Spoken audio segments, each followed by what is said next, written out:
Welcome back to the bench. We're looking at the NobSound push-pull amp with those nice 6F1 output tubes. And this is the game show where you have to phone a friend when things are not going really well. So I thought I'd give you a few measurements, show you a few things, and then get your opinions.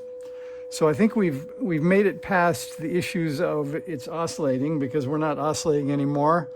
And I have my DDS generator, which I'll show you here, so you can see what's making the sound. So this thing will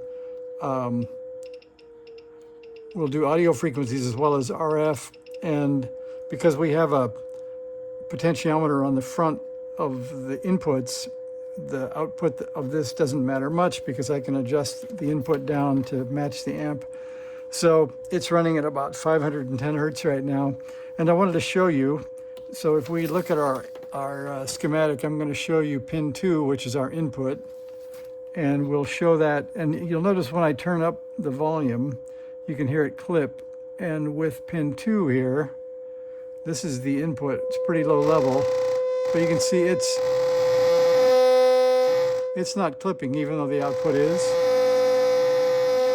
So it maybe get ratty, but it doesn't clip. And then I'll show you what the output looks like when that clips, and then we've got to figure out what's causing it. Let's see, I need to be, let's see, down here. And we'll get the input in a better place.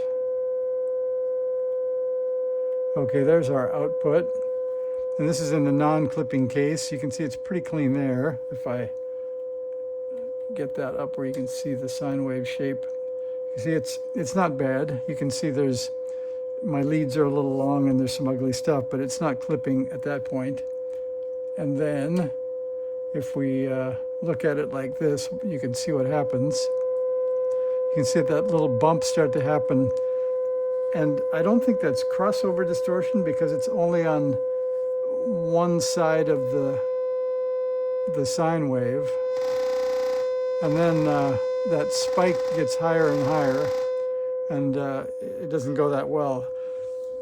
And there's no way that's 12 watts, so that's 2 volts peak to peak right there. And we're clipping at about 4, and that's measured at the speaker terminals with the speaker connected. So it's not putting out much.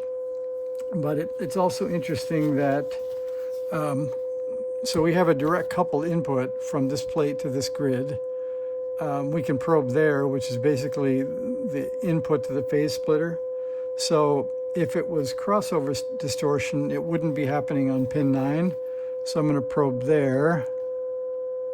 So there is pin 9.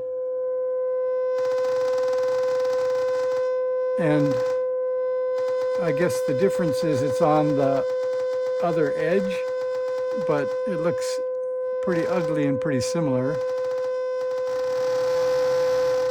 So I'm not sure exactly what to make of that. You can see it goes from being a sine to more of a triangle look on the top.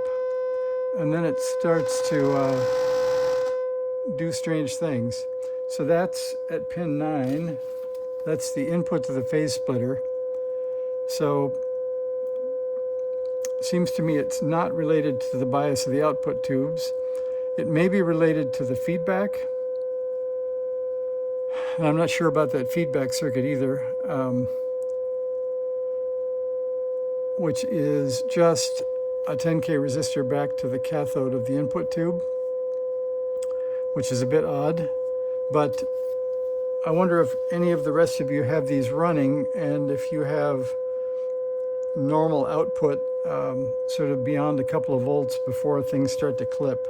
So I'm going to leave it at that, ask for you guys to chime in and see what you think it might be. It is both channels, so it's don't think it's going to be a bad preamp tube.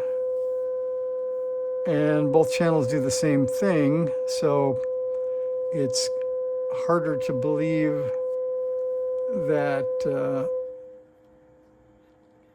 it's a miswire unless the PC board is miswired. So let's see if we move over here.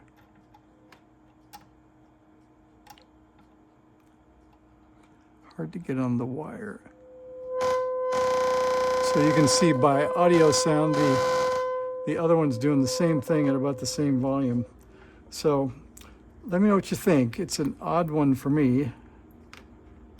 I think I'm tempted to pull the feedback loose and see if that causes a change. And maybe I'll let you know after that. So thanks for watching. Let me know what you think.